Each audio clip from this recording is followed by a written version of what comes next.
Oportunidades. ¿Qué tal, amigas y amigos? ¿Cómo están? Bienvenidos a una entrevista más de su programa Oportunidades. Como ustedes saben, en este programa solemos entrevistar a personas participantes en los diferentes programas de prevención de la violencia que se implementan en el contexto del Plan El Salvador Seguro. Pero estamos por concluir el 2018 y vale la pena hacer un balance del trabajo que se ha realizado en temas de prevención, en materia de prevención, también hablar del trabajo del Consejo Nacional de Seguridad Ciudadana y Convivencia y de los aportes económicos que ha recibido el plan para su implementación. Por eso, en esta oportunidad nos acompaña el señor Andreu Bassols, quien es embajador de la Unión Europea en el país. También nos acompaña el señor Pierre-Yves Bolat, que es jefe de cooperación de la Unión Europea, con quien vamos a hablar de estos importantes temas. Bienvenido, señor embajador. Es un placer estar con ustedes. Muchas gracias por la invitación. Para nosotros es un placer tenerles en esta entrevista. La Unión Europea, señor embajador, es parte activa del Consejo Nacional de Seguridad Ciudadana y Convivencia. Sí, somos una parte activa, somos observadores de este consejo que, como sabe usted, está formado por sociedad civil, gobierno, oposición, iglesias, representantes del mundo empresarial. Y para nosotros es una satisfacción estar ahí por varias razones. Primero, porque es una experiencia innovadora y significa la posibilidad de dar la voz a la sociedad civil en un tema tan importante en El Salvador como es la seguridad. Y segundo, porque constituye la plasmación, la demostración de que una estrategia a largo plazo, basada en la prevención, con una visión de conjunto y con la participación de todos en la definición de las prioridades, es esencial para luchar de forma eficaz contra la violencia en el país. Qué bueno, y esa integralidad de esfuerzos, señor Pierre, le da un carácter de mucho más importancia. El hecho que esté la Unión Europea, el PNUD, la OEA, le da un mayor carácter a este organismo. Por supuesto, pero no solamente por la presencia de las cooperaciones externas y los diferentes instituciones que apoyan al Plan de Salvador Seguro, es sobre todo porque este es el resultado de un esfuerzo conjunto que ya lleva varios años, que empezó en 2014 y que tiene entonces la posibilidad de ser una política que va a ir más allá, digamos, de los diferentes gobiernos del país. Este es también lo que nos anima mucho a apoyar esta iniciativa que es realmente integral. No, y de hecho, recientemente se celebró en el país un aniversario más del Consejo y es importante pues, hacer un alto en el camino y hacer algunas valoraciones, señor embajador. ¿Qué valoraciones podríamos hacer de la implementación del Plan El Salvador Seguro? Porque sabemos que el Consejo fue el creador del plan. Sí, yo creo que primero tenemos que tener en cuenta que se trata de un esfuerzo a largo plazo. Es decir, no nos concentremos en las estadísticas de homicidios, de desaparecidos, de violencia doméstica, etc. Esto es muy importante. Pero yo creo que el plan tiene que tener objetivos a largo plazo, porque la prevención no es algo que tiene un resultado inmediato. La prevención es algo que tiene un resultado a largo plazo. Esta es la primera cuestión.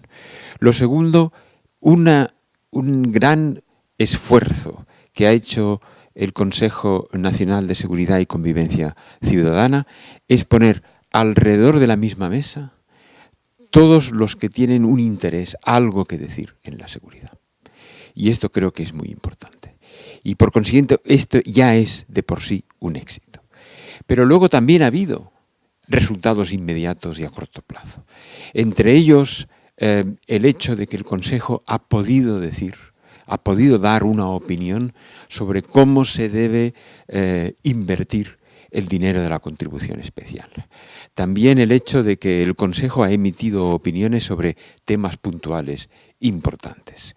Y por consiguiente, el hecho también de que ha tenido la oportunidad de tener un diálogo con las autoridades sobre las cosas que en el Consejo se consideraban que se estaban haciendo bien y las cosas que deberían mejorar.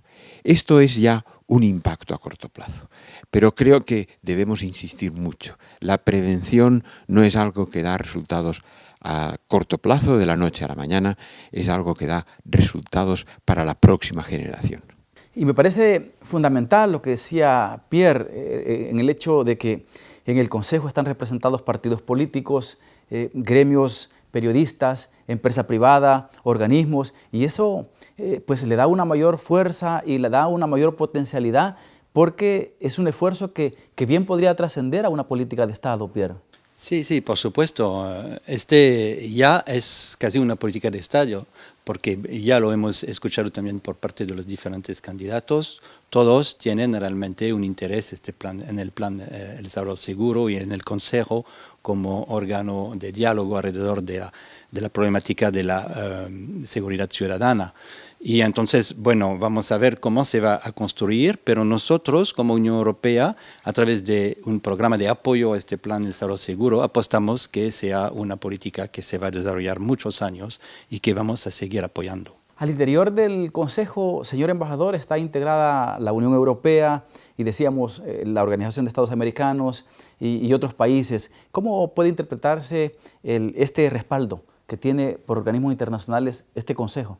Bueno, lo decía nuestro jefe de cooperación, ¿no? Es decir, participan en la medida en que la comunidad internacional sabe que estamos ante una política de Estado y que eso se va a continuar aplicando con independencia del gobierno que vaya a asumir las responsabilidades en las próximas elecciones, como resultado de las próximas elecciones.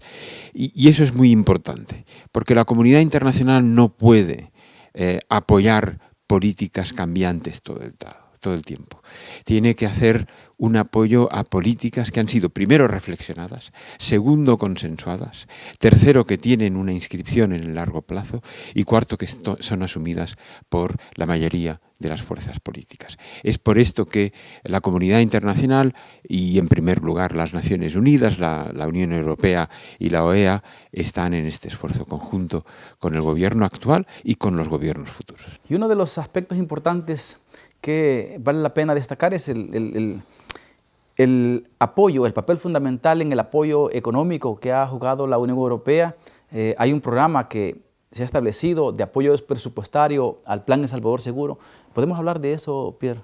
Sí, sí, por supuesto. Este hace parte, digamos, de la programación que tuvimos con este gobierno en cuanto a nuestra cooperación y fue realmente uno de los programas que más rápidamente pusimos en marcha. Y de hecho se firmó un convenio de financiación de 54 millones de euros, que es aproximadamente 60 millones de dólares para los 4 próximos años.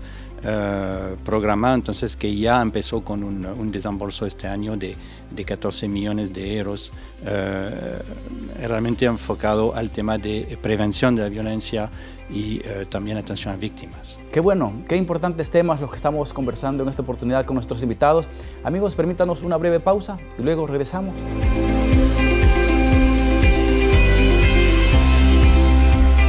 Ya volvemos con más de Oportunidades.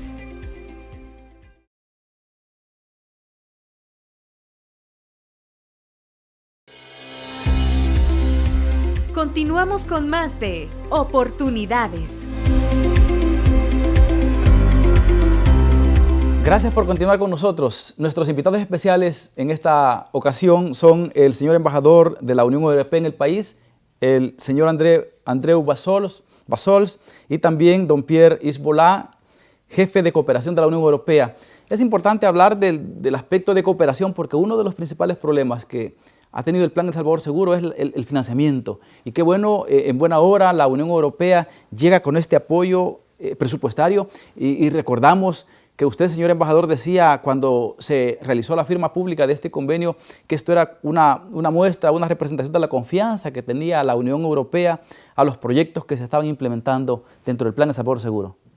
Claro que sí, porque yo creo que para entrar en un programa de apoyo presupuestario a una política, la primera condición es que estemos de acuerdo con la política que vamos a cofinanciar con el gobierno.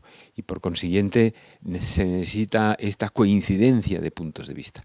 Pero al mismo tiempo es importante algo que debe suceder y es la confianza en la forma de administrar los fondos del gobierno. Y estas dos condiciones, coincidencia en la política y confianza en la ejecución, constituyen las bases de nuestros programas de apoyo presupuestario, no solamente aquí en El Salvador, sino en todos los países. Ahora, ¿hacia qué áreas se va a destinar este apoyo, Pierre? Este apoyo se va a destinar principalmente a la prevención de la violencia y en particular con programas que se están ejecutando a través del Ministerio de Educación y también a través de programas que ejecutan también el Ministerio de Justicia y de Seguridad Pública.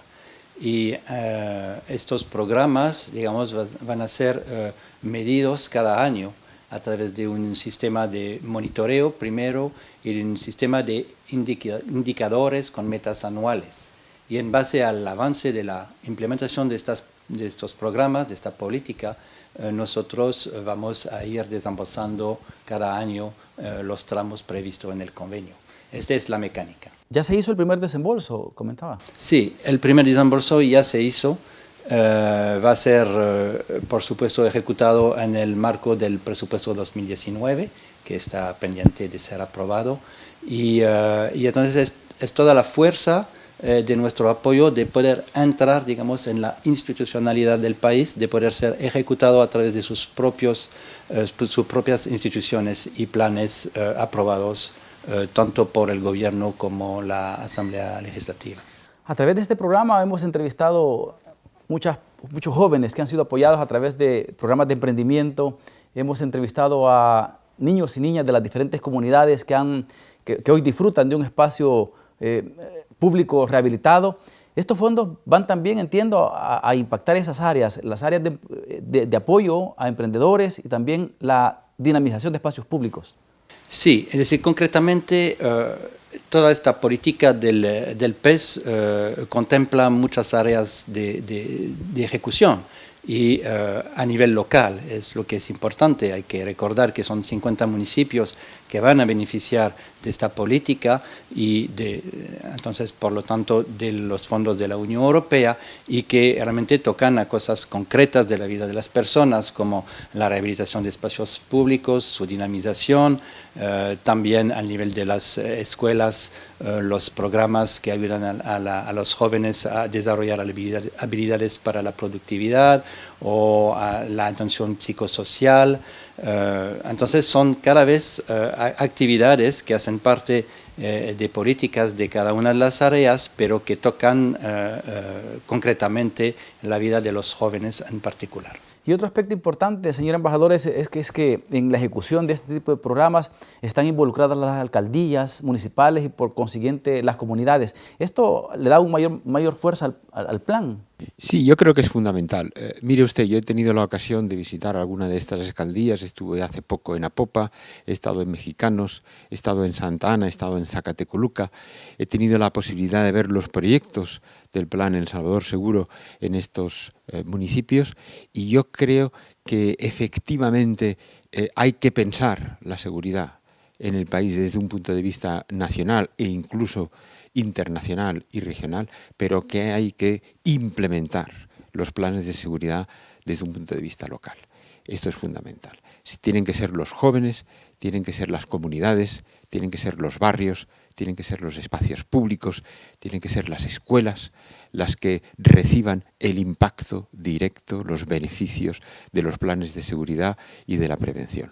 Y eso es fundamental aquí y en todas partes, pero es importantísimo en El Salvador porque todos sabemos que la violencia sucede muy particularmente a nivel local. Y sobre todo que esas zonas vulnerables también, en la medida que se invierte en jóvenes, se están reduciendo aquellos factores que son generadores de violencia. Claro que sí. Fíjese que las estadísticas nos muestran situaciones preocupantes. Por ejemplo, que el 42% de los jóvenes viven en hogares pobres. Por ejemplo, que la tasa de homicidios entre jóvenes está en un 105 por 100.000 en el año 2017, según la Policía Nacional Civil. Por ejemplo, de que ha habido cada año aproximadamente más de 21.000 embarazos adolescentes, que hay un abandono escolar de por encima del 37% entre los jóvenes de 15 y 19 años. Todo esto son factores que constituyen elementos de inseguridad humana y que también constituyen generadores de violencia o consecuencia de la violencia. Y por consiguiente debemos tener en cuenta estos factores para intentar resolver una situación social y estructural que debe trabajarse desde la base. Hay un tema que muy poco se había abordado en el país y es el tema de atención a víctimas. Era prácticamente una deuda histórica que había en el país porque nunca se había dado una atención a las víctimas y hoy hay un esfuerzo orientado a ese propósito. Y también parte de esta cooperación va enfocada a fortalecer la atención a víctimas, Pierre. Sí, exactamente. Y quisimos realmente resaltar esta importancia que damos en este tema a través de un indicador bien específico en el programa. Es decir, vamos a medir los esfuerzos del gobierno en cuanto a la creación de estos puntos de atención a las víctimas a nivel de los 50 municipios. Y entonces permite al gobierno, digamos, de tener recursos para fortalecer esta área tan importante. ¿Y cuál va a ser la modalidad de desembolso? ¿Va a ser anual? Sí, va a ser anual y va a ser, como lo dije, en base al cumplimiento de indicadores y de metas anuales para cada uno de estos indicadores. Pero además de eso también vamos a hacer una valoración global de la implementación de la política y no solamente a través de la decena de indicadores que pusimos en el convenio. Y entonces necesita un diálogo permanente con el gobierno, con las instituciones, que hace aparte de también este apoyo que estamos dando y al cual damos una importancia muy grande a este diálogo. Y qué bueno, porque al final los beneficiarios de estos programas son jóvenes que residen en las diferentes zonas vulnerables de nuestro país. Vamos a continuar hablando más de este importante tema después de una breve pausa.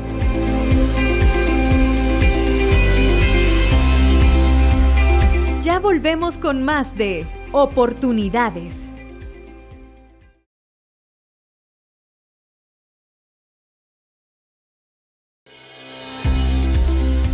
Continuamos con más de Oportunidades. Hemos llegado al último bloque y pues la conversación está muy importante porque estamos hablando con un socio estratégico, pero además con alguien que apoya técnicamente, como es la Unión Europea, al Consejo Nacional de Seguridad Ciudadana y Convivencia. Y es importante mencionar que el gobierno está haciendo su parte, los organismos de cooperación están haciendo la suya, las comunidades también tienen un papel importante, así como las municipalidades. ¿Cuál debería ser el papel, señor embajador, de las comunidades en este proceso? Porque es un proceso que estamos iniciando. Bueno, va a ser fundamental. Es decir, estamos ante un problema que afecta a las comunidades y solo ellas pueden contribuir a este esfuerzo colectivo de una forma esencial. Las comunidades deben trabajar con las autoridades municipales, con el gobierno, con la sociedad civil, para reducir el problema de la violencia. Y deben hacerlo desde su absoluta implicación y sobre todo con el aporte, con las ideas, con las contribuciones, con las ideas que ellas pueden aportar. Yo creo que eso es fundamental y por consiguiente el protagonismo de las comunidades debe ser absoluto en este esfuerzo colectivo. Y empoderarse también. Por supuesto, porque además ellas deben proveer de información de lo que está sucediendo en sus propias comunidades, deben informar de allí donde las cosas van bien y allí donde las cosas deben mejorar, son los que tienen el conocimiento sobre el terreno y por consiguiente su protagonismo es esencial para que las cosas funcionen.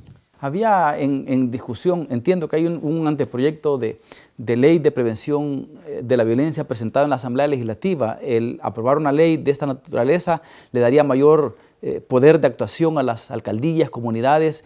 Es necesaria que esté normado lo que es el tema de prevención de la violencia y la necesidad de que las comunidades también inviertan en esos programas, Pierre. Sí. Una ley casi siempre ayuda, y ayuda sobre todo porque para hacerla se necesita un debate y se necesita aportes de varias dimensiones. Entonces, también para crear una ley, las comunidades tienen que tener voz.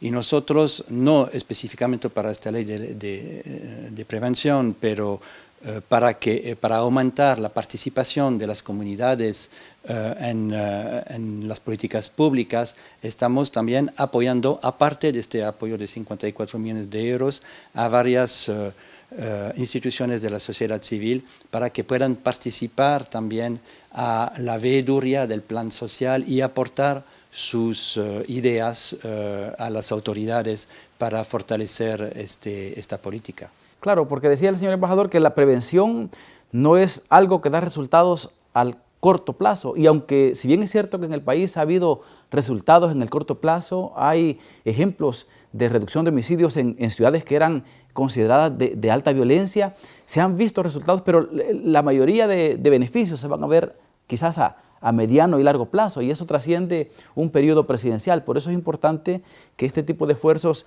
independientemente de quién gobierne un país, se hagan, señor embajador. Claro que sí. Como decía usted, con esta ley de prevención y de reinserción, lo que se está intentando hacer, y así lo decía el ministro Ramírez Landaverde, es tener un marco jurídico para que aquellos jóvenes que están en una situación de peligro o aquellos jóvenes que ya han salido de los centros penitenciarios puedan reintegrarse mejor en la vida social y laboral del país.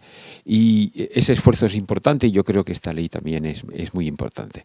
Existe un marco jurídico para, como es el caso del programa Yo Cambio, para aquellos que son reclusos en centros penitenciarios, pero no hay un marco jurídico para aquellos que están en la calle y que necesitan una atención especial para que no entren en la delincuencia.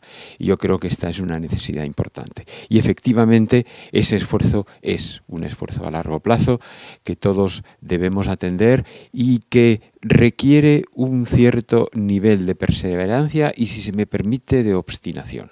Es decir, no basta con esperar resultados a corto plazo, hay que tener un cierto nivel de tozudez política, de convicción de lo que se está haciendo es correcto para que las cosas salgan adelante con este gobierno y con los futuros gobiernos. Usted hablaba de un programa emblemático y es el programa Yo Cambio, que pues hemos podido ver a cientos de privados de libertad participando en obras de reinserción social. Hemos visto algo que en este país la gente deseaba, es ver privados de libertad haciendo obras de beneficio público. ¿Cómo evalúan ustedes este programa? ¿Qué opinión tiene, señor embajador? Bueno, yo he tenido la posibilidad de verlo con mis propios ojos y yo creo que solo puede tener una valoración positiva. Y yo creo que el objetivo es que el programa Yo Cambio llegue a todos los centros penitenciarios del país y que también incluya a aquellos centros de seguridad y de alta seguridad. Es decir, no debemos conformarnos, las autoridades no deben conformarse en que este programa llegue a ciertos centros, sino que debe alcanzar a toda la población reclusa del país, porque todos tienen el derecho constitucional de ser reinsertados y de ser rehabilitados socialmente, y eso es fundamental. Ahora, si hablamos volviendo al tema de los fondos que la Unión Europea va a dar a El Salvador como apoyo presupuestario, Pierre, ¿hay algún mecanismo que permita ese monitoreo permanente de ejecución de los recursos para efectos técnicos de darle seguimiento y también por efectos de transparencia? Sí. Además de los informes institucionales, digamos, hay también este monitoreo que se hace por parte del Consejo Nacional de Seguridad. Este informe de monitoreo anual, ya se publicó uno y que va a ser publicado entonces el próximo año. Y nosotros estamos apoyando también a que este monitoreo se vuelva una buena práctica y que contenga toda la información necesaria para juzgar de la implementación de la política. Y como ya lo señalé, a nivel de los desembolsos mismos, estamos realmente mirando muy de cerca los indicadores que pusimos, que son consensuados con el gobierno, que pusimos en nuestro convenio y por los cuales misiones independientes van a ir en el terreno en las diferentes municipalidades para asegurarse que lo que está reportando es realmente exacto y tener también el punto de vista de los beneficiarios finales. Ya para ir finalizando, señor embajador, estuvimos presentes en su visita al programa Jóvenes con Todo en Mexicanos y lo vimos platicando con muchas niñas que son incluso madres solteras. ¿Qué opiniones recogió de estos jóvenes? Primero, decir que yo creo que se trata efectivamente de un programa muy útil que llega a la juventud. Segundo, que me quedé muy positivamente impresionado por el dinamismo, la capacidad, el entusiasmo, la determinación de estos jóvenes para salir adelante. Y tercero, que efectivamente en estos centros se acoge a jóvenes para que puedan tener un proyecto de vida, tanto un empleo como una formación que les dé empleabilidad o como la posibilidad de reiniciar estudios si es que los han abandonado. Esto es importantísimo. Es decir, los jóvenes, la formación es esencial en el mundo actual. Y los jóvenes que tienen una formación excesivamente básica tienen muchas menos oportunidades de tener un buen empleo y de tener un proyecto de futuro. Y por consiguiente, yo creo que todo esto va en la buena dirección. Y ya le digo, yo quedé muy positivamente impresionado por esto. Tuve la ocasión de hablar con muchos jóvenes, con muchos chicos y chicas, y en todos los casos vimos entusiasmo, determinación, voluntad para salir adelante y mucho talento. Y eso es importante, porque el talento no falta en El Salvador. Bueno, lamentablemente pues el tiempo se nos ha agotado. No me resta más que agradecerles por la oportunidad de haber conversado con ustedes en esta oportunidad. Ha sido un placer, muchas gracias por la invitación. Muchas gracias a ustedes, amigas y amigos, invitarlos para un siguiente programa de su entrevista Oportunidades. Oportunidades.